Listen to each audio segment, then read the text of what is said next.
정부가 내년도 경제 정책 방향을 내놨습니다. 내년부터 수출을 비롯해 소비와 투자 모두 회복세로 돌아서면서 우리 경제가 2.4% 성장할 것으로 전망했는데요.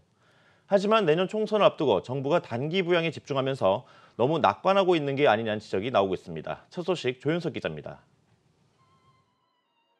정부가 발표한 내년도 경제 성장률 전망치 2.4%는 올해보다 0.4%포인트 높여 잡은 겁니다.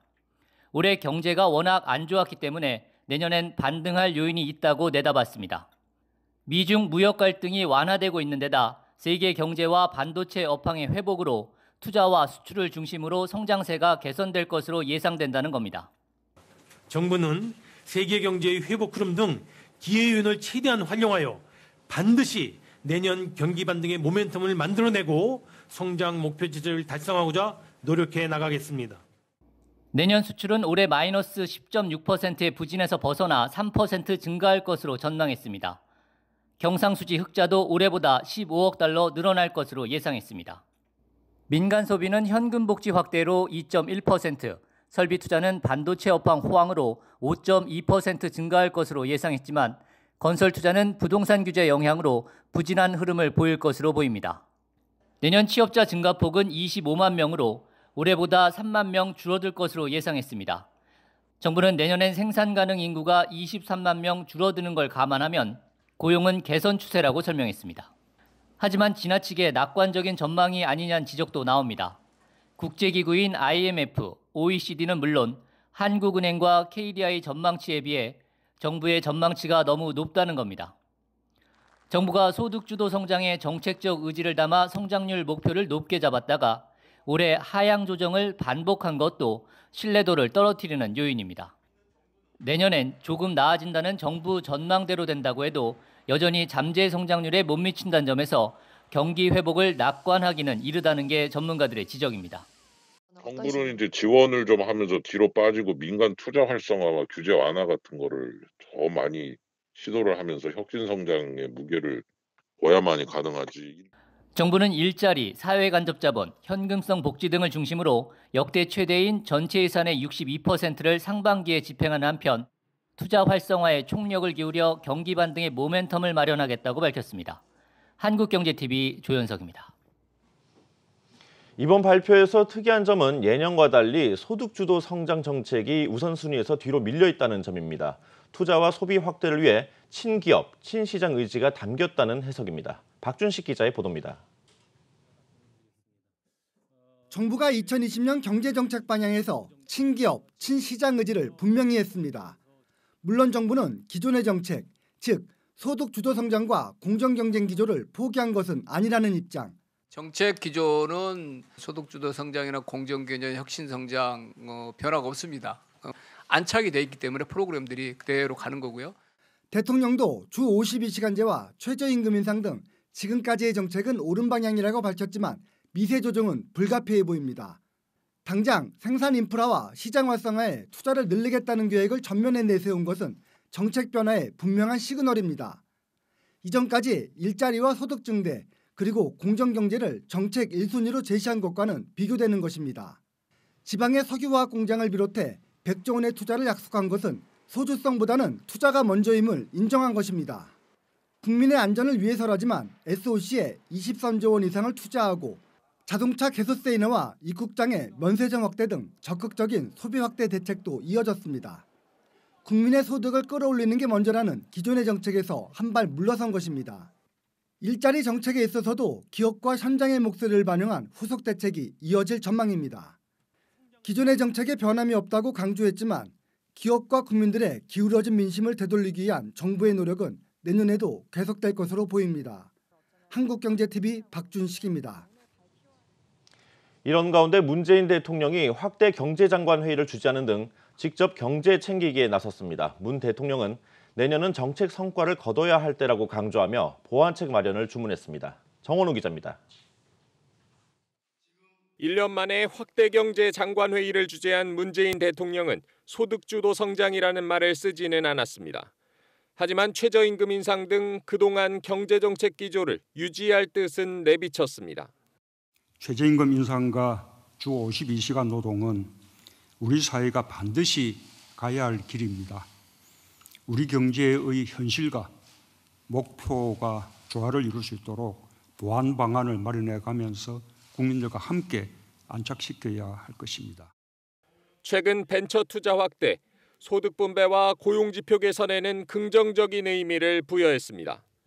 다만 40대와 제조업의 고용 부진, 자영업과 소상공인의 어려움 해소, 제2 벤처붐을 위한 투자와 규제 혁신 등은 대책 마련을 주문했습니다.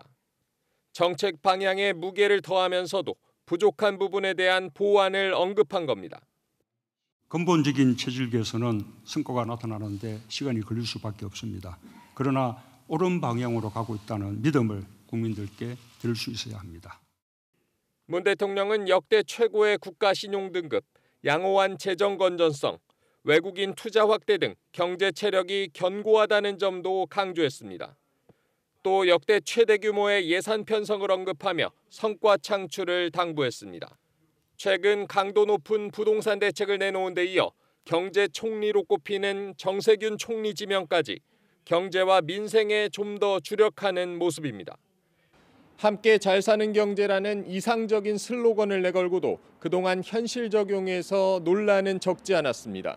이제부터라도 실질적인 성과를 통해 그 방향이 옳았음을 스스로 증명해야 할 시점입니다. 한국경제TV 정원우입니다. 지금부터는 내년도 경제정책 방향의 구체적인 내용들을 살펴보겠습니다. 먼저 미래 먹거리로 꼽히는 분야부터 볼까요? 바이오 시스템 반도체 산업에 대한 투자와 함께 스타트업, 벤처 육성도 눈에 띕니다. 보도에 홍원표 기자입니다. 정부의 내년 경제정책 방향 산업 부문의 키워드는 혁신과 미래입니다.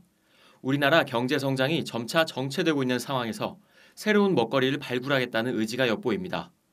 성장 잠재력 확충을 위한 혁신 동력 확충과 체질 개선에도 속도를 내겠습니다. 데이터 3법 개정과 연계하여 신산업 전반에 물꼬를 틀 수 있도록 관련 제도를 개선하고 시스템 반도체, 바이오, 미래차 등 미래 먹거리 발굴을 위한 투자도 한층 강화하겠습니다. 먼저 정부는 우리나라의 강점인 데이터와 네트워크, AI 등 기술력을 활용할 계획입니다. 이를 위해 데이터 3법 개정과 연계한 데이터 경제 혁신을 가속화해 금융, 공공, 바이오 분야의 데이터를 공개하고 10대 빅데이터 플랫폼과의 연계를 강화한다는 방침입니다. 포스트 반도체 산업을 육성하기 위해서는 시스템 반도체와 바이오, 전기차 분야를 집중적으로 키웁니다. 시스템 반도체 R&D에는 오는 2029년까지 1조 원을 투자하고 바이오 분야에는 2025년까지 연간 4조 원을 투입합니다. AI와 2차 전지 및 로봇 산업도 적극 육성할 계획입니다. 특히 벤처 창업에서 성과가 나타날 수 있도록 지원을 강화하고 유니콘 기업도 현재 11개에서 20개까지 확대합니다.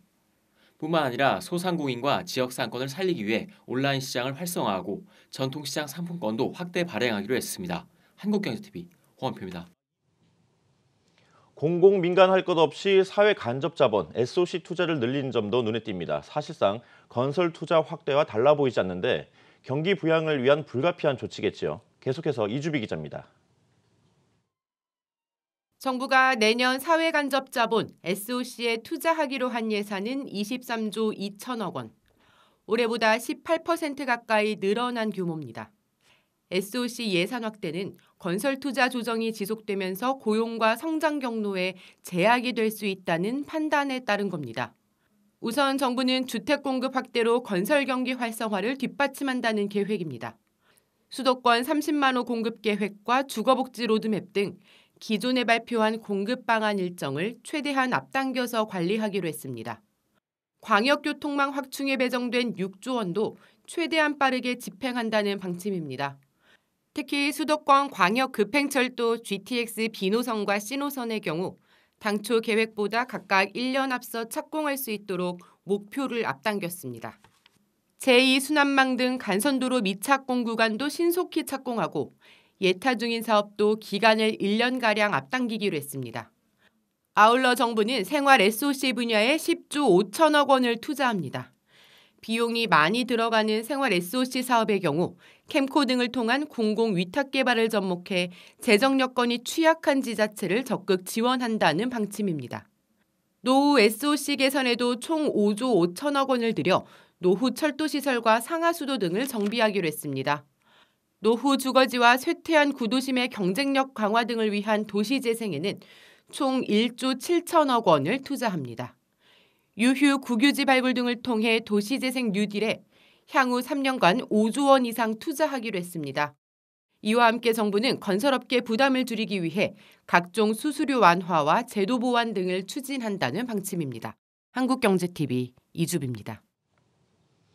이번 발표에서도 꾸준히 강조된 것 가운데 하나가 바로 혁신 성장입니다. 그런데 구체적으로 무엇을 혁신할 것인지에 대해선 여전히 두루뭉술하다는 평가입니다. 이지우 기자의 보도입니다. 혁신을 외치는 정부는 정작 신시장 확대와 일자리 창출 효과가 큰 혁신을 위법으로 간주했습니다. 운전자 알선은 택시 영업이라며 문재인 정부 검찰에 의해 타다가 현행법 위반으로 기소된 것.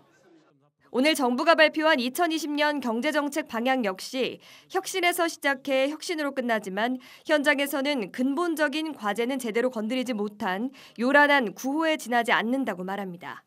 가장 중요한 건 산업 정책의 정교화예요. 그러니까 현재까지 이제 크게 혁신적 포용이라는 아주 큰 테두리로 산업 정책을 아우렀다면 내년에는 아마 산업 경쟁이 더 심화될 거기 때문에 좀 더 정교한 산업 정책을 어떻게 만들 거냐. 가장 대표적인 건 정부가 신산업을 키우겠다며 내놓은 사회적 타협 메커니즘인 한걸음 모델. 신산업이 출연해 기존 규제와 제도가 상충하면 이 기구를 통해 의견을 조율하겠다는 건데 규제 완화 등을 해결하는 수단이 아닌 데다 이해 당사자가 대화에 나설지도 미지수입니다. 실제로 1기 4차 산업위원회가 택시업계와 승차공유업계의 갈등을 중재하는 자리를 마련했지만 택시업계는 참여하지 않았습니다. 첫 번째가 그 기득권의 저항, 그리고 두 번째가 그 포지티브 규제, 그리고 세 번째가 소극 행정, 이제 세 가지를 들거든요. 현재로는 사실 이쪽 혁신 쪽보다는 이쪽 포용 쪽에 너무 좀 무기중심이 있는 것 같아서 그래서 사실은 더 어려운 것 같아요. 전시행정이라는 비판을 받는 규제 샌드박스에 대해서는 사업 파급력이나 국민 체감도가 큰 건을 중심으로 200개 이상의 사례를 만들겠다는 입장. 바이오헬스, 금융, 공유경제, 신산업, 관광 등의 규제 산업은 제로베이스에서 규제 개선을 검토하고 규제 샌드박스 기간이 끝나기 전이라도 안전성만 검증되면 전법을 개정해 지원한다는 게 핵심입니다. 실제로 52시간, 최저임금, 기타 공정거래법 상법상의 규제 강화 등 모든 기업들이 느낄 수 있는 규제를 강화하고 있기 때문에 현장에서의 체감도는 현저히 떨어질 수밖에 없습니다. 규제 자체도 문제지만 규제 완화가 일부 기업이나 지역에 한정된 만큼 체감도는 떨어질 수밖에 없다는 주장입니다. 정부가 2.4%의 낙관적인 성장률을 제시하며 혁신 성장을 위한 각종 정책들을 백화점식으로 쏟아냈지만 국회에 계류 중인 데이터 3법, 사라질 위기에 놓인 타다라는 지금의 현실은 바꾸기 쉽지 않을 것이란 지적입니다. 한국경제TV 이지우입니다.